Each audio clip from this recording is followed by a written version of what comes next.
Le triomphe se fait modeste par la beauté et la bonté du cœur. C'est tout le chapitre de la raison qui triomphe sans que les hommes ne tournent là mais leur veste. C'est vous dire tout le chemin qui nous reste encore à parcourir à ce jour. Alors que nous pensions en avoir fait la moitié, pendant que nous étions encore que sur la ligne de départ, telle est notre belle illusion de nos indépendances. Parfois, on nous a couru sur la ligne de départ. À vrai vous dire, le Congo Kinshasa, n'a jamais véritablement été indépendant, si ce n'est que par le passage clair de Patrice Emery Lumumba, de sa victoire aux élections à sa nomination et à son assassinat. Le Congo n'a été indépendant que 2 mois. Eh oui, que 2 mois.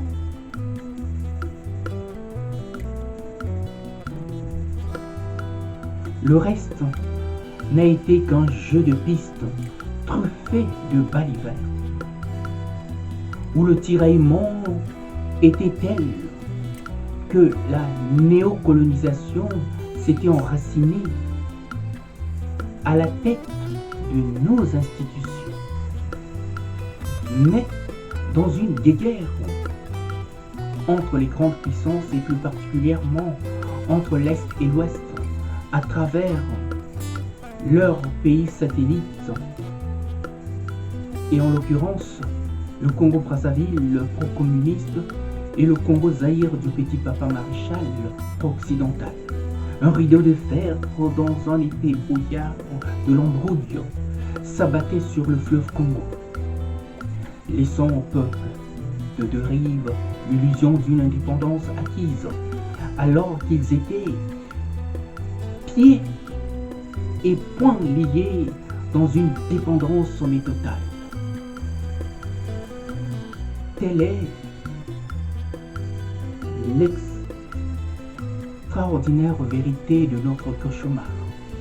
La colonisation n'a jamais lâché prise et aux gouverneurs, ils nous ont substitué des dictateurs, visage d'une Afrique sous la joute coloniale de ce que nous entendons par la néocolonisation. Alors aujourd'hui, de quelle indépendance parlons-nous? Quand on voit la difficulté ou les difficultés qu'ont certaines institutions internationales telles que les Nations Unies et autres puissances attachées soi-disant aux valeurs humaines, à dénoncer et à les déloger de leur piédestal. Non, la justice est devenue une injure, vous savez, à 2 poids, 2 mesures, qui n'a rien à voir avec la justice ou tout au fait l'idée que nous faisons de la justice. Dans ce labyrinthe où tout a été mais soigneusement préparé d'avance, nous parvenons tout de même à déceler le vrai du faux, sans user d'aucune arme, si ce n'est que notre propre intelligence, tant injustement remise en cause pour justifier quelquefois l'injustifié. Une telle abomination à la taille des hommes, dépourvue d'amour et de toute humanité. Alors que l'amour est un sentiment aussi noble que les valeurs d'une force. Malheureusement, aujourd'hui, que constatons-nous? Que tout semble biaisé s'il faut qu'on en tienne à ceux qui sont censés représenter ces valeurs. Tout ce beau monde court après le pouvoir Et les voyous de la cour sont ceux qui parviennent le plus vite en empruntant là des raccourcis qui sont un véritable coup de pouce de ceux qui ne nous aiment. Oui, nous en sommes arrivés à cette triste réalité. Mais ceux-là sont prêts à tout pour nos richesses, prêts à tout pour s'emparer de nos terres, quitte à exterminer mais tout un peuple pour le soi-disant le bien de l'humanité. Mais quelle humanité? Qu'avons-nous fait pour mériter pareil traitement? On ne peut pas faire de l'humanitaire dans l'inhumanité. Et le cas du Congo-Kinshasa devrait en interpeller plus d'un, pour ne pas dire le cas d'une partie de l'Afrique. Le développement est possible ailleurs, certes, mais dès lors qu'il s'agit de l'Afrique, les choses ne sont plus perçues de la même façon. Là où le développement paraît possible en Afrique, il y a toujours des poches mais de résistance. Pour ne pas aller trop loin, je vous cite ici simplement le cas du Nigeria.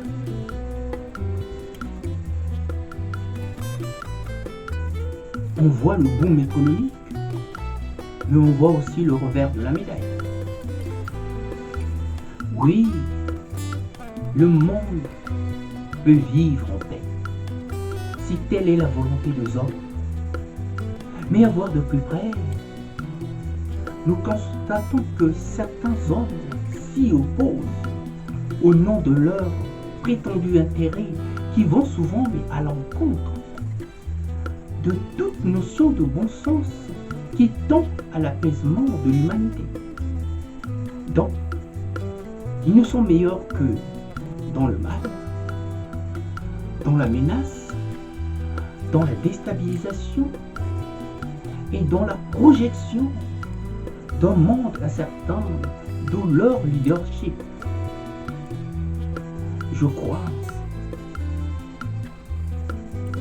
qu'il faut à tout prix inviter tout ce beau monde à venir autour d'une table de négociation afin de bien recadrer les choses sur la notion même des valeurs qui sont destinées à gouverner ce monde bien comme il faut. Des valeurs auxquelles nous tenons, mais tous. Tout le monde doit soumettre son clause favorable. Ainsi, je suppose, nous mettrons la fin au jeu de deux poids deux mesures qui n'a cessé depuis de déstabiliser le monde et de fragiliser les hommes. Aujourd'hui encore plus par ce vent de haine qui tend à gagner l'humanité et sème tant la terreur. Voilà pourquoi j'en viens à dire que il incombe aux Nations Unies, par l'entremise de son secrétaire général actuel, M. Ban Ki-moon, de convoquer et d'urgence une séance extraordinaire des Nations Unies qui aura pour thème la révision de l'Organisation des Nations Unies, où l'on balayera mais tous ces lois belliqueuses, litigeuses, qui déstabilisent mais tant le monde.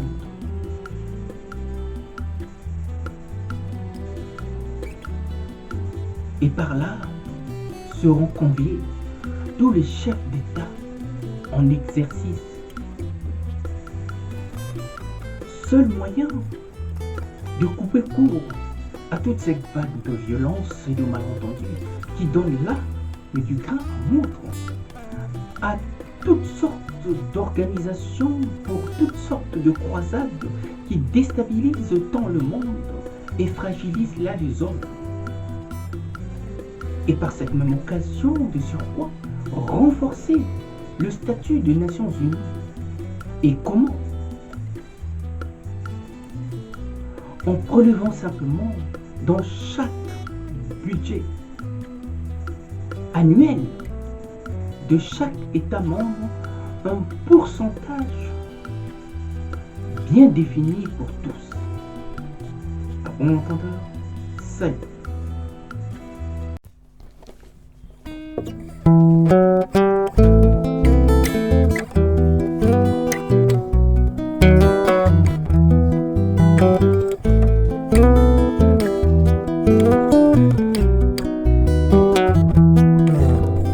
Un jour, tu t'en iras comme une voix qu'emporte le vent, comme une voix qu'emporte le vent, au-delà des mers. Un jour, tu t'en iras comme une voix qu'emporte le vent, comme une voix qu'emporte le vent, au-delà des mers.